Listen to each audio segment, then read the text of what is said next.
بسم اللہ الرحمن الرحیم۔ باب دوم، ایمانیات و عبادات۔ ایمانیات، عقیدہ و آخرت اور تعمیر سیرت میں اس کا کردار۔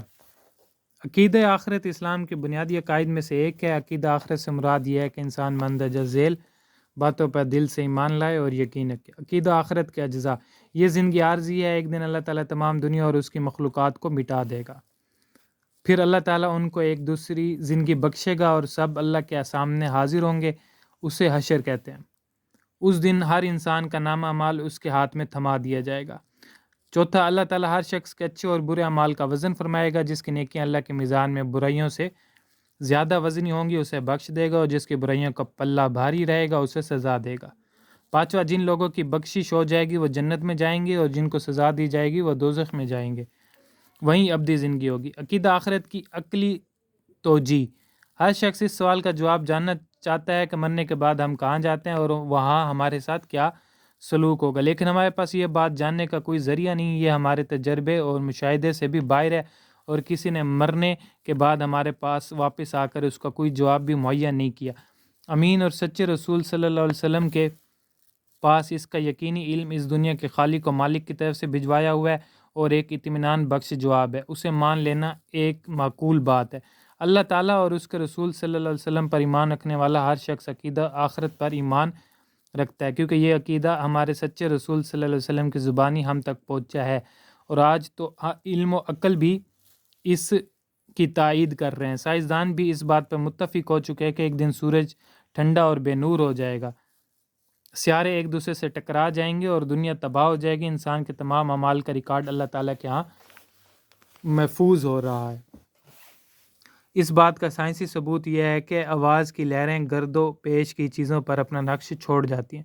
اب رہی یہ بات کہ اللہ تعالیٰ حشر کے دن عدالت لگائے گا اور بے مثال حق و انصاف کے ساتھ ہمارے اچھے اور برے اعمال کی جزا و سزا دے گا۔ عقل تو خود یہ چاہتی ہے کہ ایسا ہو۔ ہم دیکھتے ہیں کہ اس دنیا میں کوئی شخص نیکی کرتا ہے اور اکثر اوقات اس کا مکمل اور صحیح فائدہ اسے حاصل نہیں ہوتا۔ ایک شخص بدی کرتا ہے اور اکثر حالات میں وہ ہر قسم کی سزا یا نقصان سے یا تو کلیتاً بچ جاتا ہے، یا اس سے کوئی برائی کے مقابلے میں بہت معمولی سا نقصان اٹھانا پڑتا ہے، جس سے انصاف کے تقاضے کسی طرح پورے نہیں ہوتے۔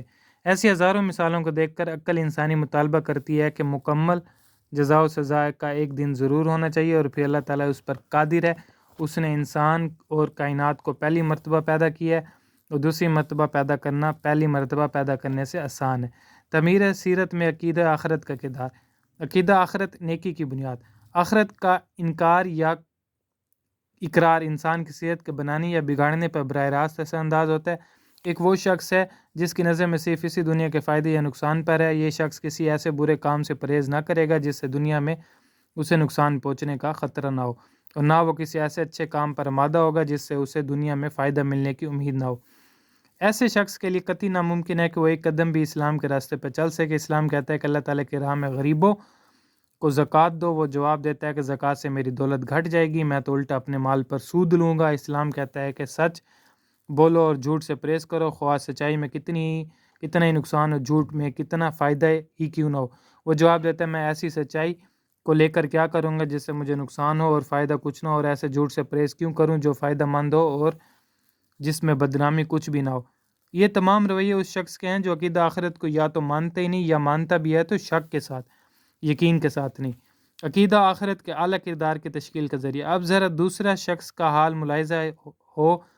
یہ وہ شخص ہے جس کی نظر افعال کے آخری نتائج پر ہے۔ وہ دنیا کے فائدے اور نقصانات کو عارضی چیز سمجھتا ہے، اور آخرت کے ابدی فائدوں یا نقصان کا خیال کرتے ہوئے نیکی کو اختیار کرتا یا بدی کو چھوڑ دیتا ہے۔ ایسے شخص کے دل میں اگر کبھی خیال آئے کہ امتحان میں ناجائز ذرائع سے کامیابی حاصل کر لی جائے، رشوت یا سفارش کے ذریعے کوئی اونچا عہدہ حاصل کر لیا جائے، مالک سامنے نہیں تو اس کی کوئی قیمتی چیز ہی چرا لی جائے،